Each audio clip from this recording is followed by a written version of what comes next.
What's going on, everyone? Welcome to the spoiler-filled discussion, Ending Explains, however you want to look at it, of course, The Black Phone, the new film from director Scott Derickson, written by Scott Derickson and, of course, C. Robert Cargill, based off the Joe Hill story. What I'm going to do is, once again, talk about spoilers, so if you have seen the movie, you know exactly what I'm talking about, but this is for a discussion type of thing. If you have not seen the movie, please watch the movie first before coming on to, check out this review / discussion Ending Explains. Okay, so The Black Phone, real quick, is a story of a kid who gets kidnapped by a person called the Grabber, played by Ethan Hawke. He has to figure out a way to get out, but he is stuck, and he starts receiving calls from past victims who are also young kids who were killed by the Grabber, Ethan Hawke's character. And so he, with the help of these kids, figures out a way to eventually get out of the scenario where, of course, the Grabber is going to eventually kill him. And yeah, that's the story. That is basically The Black Phone. And there's a little more to it than that. There is some things, as you saw in my non-spoiler review, that I had problems with, and I kind of wanted to get into more detail. So let's start out with the kind of things I liked about this movie. I love Ethan Hawke in this movie. I think he's fantastic. He's creepy, he's dark, he's disturbing.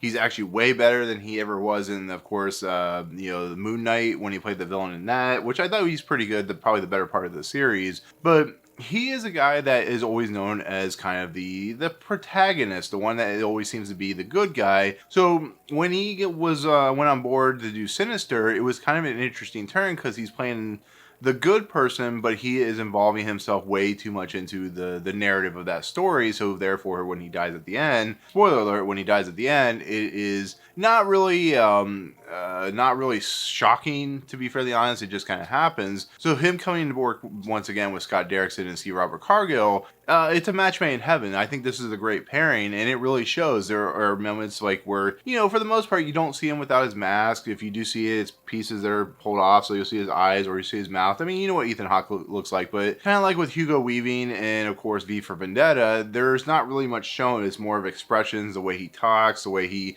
moves his hands around. It's a really good performance. And I also think Mason Thames, who plays Finney, does a pretty decent job as like our main character, the one we follow throughout the movie. So I think, the performances, the way they bleed off one another and, the way they, bounce off one another, I think works really well. I think the stuff they're both doing in this movie is really interesting to watch, and it has a great payoff for the character. The thing is about this movie is it adds extra layers to it. So we see the kids when he answers the Black Phone, the Mason Thames Finney character.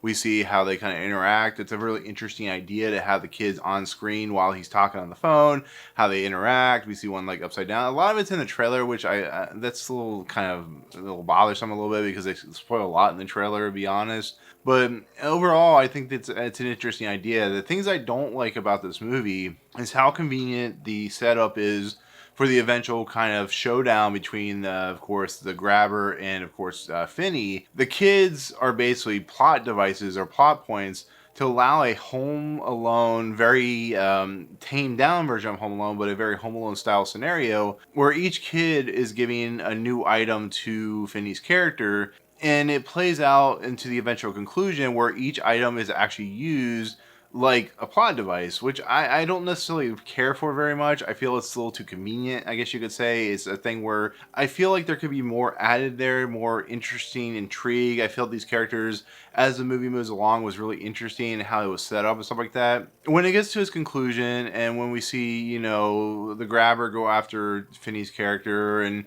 he uses the rope to trip, of course, the Grabber, and he uses the hole that he's dug, and then he uses the meat to feed the dog once he's killed the Grabber. And he escapes, of course. We find out at the end he escapes. He's across the street from where the police are. That plot convenience stuff really bothered me, to be fairly honest. I don't think it's the worst thing I've ever seen, but it did bother me a little bit. And I think it's just because they need to wrap up the story in an hour and 45 minutes. And I know Joe Hill's story, it's based off of Joe Hill's short story, so they did expand upon it. I'm pretty sure Joe Hill is a producer on this film. But I just feel like it just doesn't pop as well as it should. I know a lot of people were, cheering in the screening I was at and stuff like that, but I feel like there could be more oomph. I feel like Scott Derrickson and C. Robert Cargill are much better than this, and that's why that was like my hugest problem with this movie is just how it leads to this really stupid conclusion that really just doesn't feel like it pays off very well. It feels like I said, a Home Alone style situation, which I was really hoping for more out of it. I was really hoping for a more horrorish element, I guess you could say, than the thriller aspect that I got. But it's not like it's the worst thing in the world. You know, it is enjoyable for what it is. I think if you had kind of left it there, I think it would have been, an okay thriller. But then you start throwing in some supernatural elements, which I know he's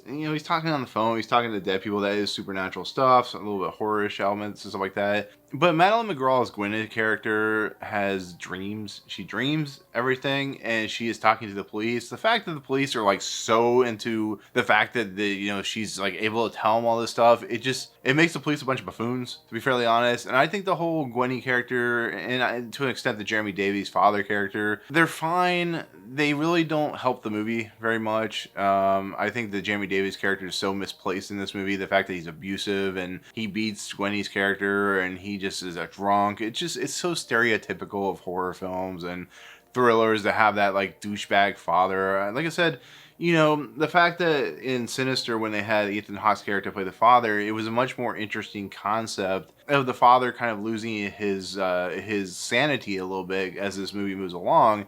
And here it's a way for Finney and Gwen to connect with one another, and I think their connection, I think their chemistry was already perfectly fine as it was. Like I said, the first half of this movie, like Lightyear, was pretty perfect for what it's worth. Like I said, the Jeremy Davies stuff, it could have been thrown out. But when you start getting into like she starts, the 18 millimeter, I think it's 18 millimeter, or 8 millimeter, or whatever footage that Scott Derrickson likes to use in a lot of his films.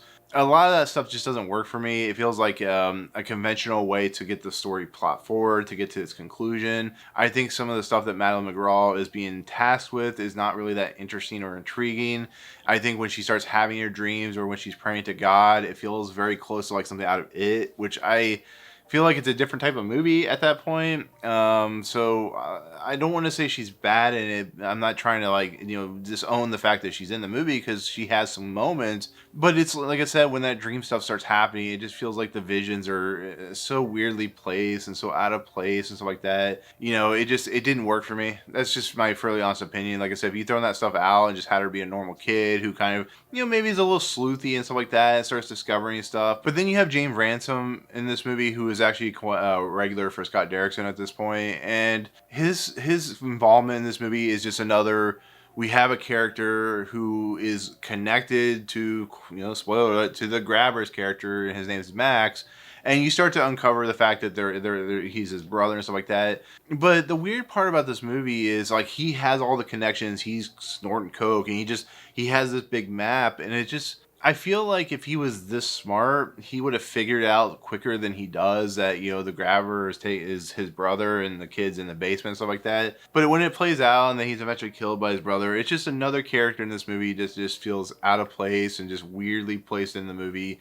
And once again, I feel like Scott Derrickson's like, here, James Ransom, you want to be a guy who's coked up and stuff like that. And it is what it is for what it's worth. I just didn't feel like it worked. And that's just this movie in a nutshell. The police and the young girl, Gwenny, and all that stuff, it didn't work for me at all. And the funny thing is, the other stuff did work for me. So it's like tale of two halves when it comes to this movie. But, as we get into the ending explains, like I said, it's all set up. It's all paid off in a Home Alone style with a rope that trips him. And like I said, the meat is, of course, when he unscrews the refrigerator, he gives to the dog and stuff like that. And it kind of tames down the whole idea of the characters themselves, of the ghost children. I think, the jump scares put in the movie are interesting and, well thought out. I just think the conclusion of the film the grabber was going to die anyways because this kid is built up as the kind of, ultimate hero in a lot of respects that has to stand up for himself because he's beat the hell up as a kid when he's like on the schoolyard by the three kids that look straight out of like Christine or something like that. There was one kid that looked exactly like one of the kids in Christine.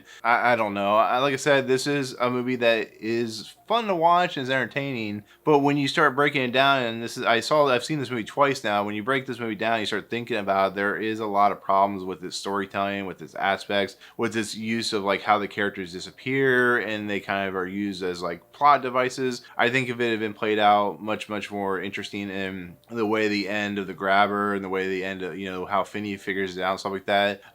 It just, when you watch something like once, I keep going back to Sinister, but when you watch something like Sinister and how that ending with just how disturbed it is, how, you know, unconventional it is in a lot of respects, that's when this movie kind of falters and has problems. Is it feels too conventional in its ending, it feels too conventional in its storytelling. And once again, like Jeremy Davies' character at the very end starts crying, he apologizes for who he is, but he's already made his bed and he just feels like a useless character in this movie. So with that said, I was overall just kind of disappointed with this movie. Once again, I did see it twice because I wanted to get more information kind of to myself on what I wanted to talk about for the spoiler review. But, you know, in the end, it's not a horrible film. It doesn't, like, you know, insult your intelligence. It could be more structurally plotted and structurally sound than it comes off and being. So that's just kind of where I stand as a spoiler discussion ending explains for this movie. But like I said, if you're interested in seeing it, still go see it. You know, take it for what it's worth. You know, maybe you'll enjoy it, maybe you won't. Who knows? But that's where I stand on the spoiler discussion ending explains of The Black Phone. So with that said, thank you so much for watching. In the comments below, when you do see this movie, or if you have seen this movie since you're watching this review, let me know what you think overall. If you don't agree with me, that's perfectly all right. We have, you know, differences of opinions. That's how this works. But anyways, with that said, if you like what you see on this channel, hit the subscribe button to join Movie Emporium. Hit that notification bell at the top to find what's coming next. If you like this video, awesome. Hit that like button. And as always, we'll see you guys on the next video. Peace out.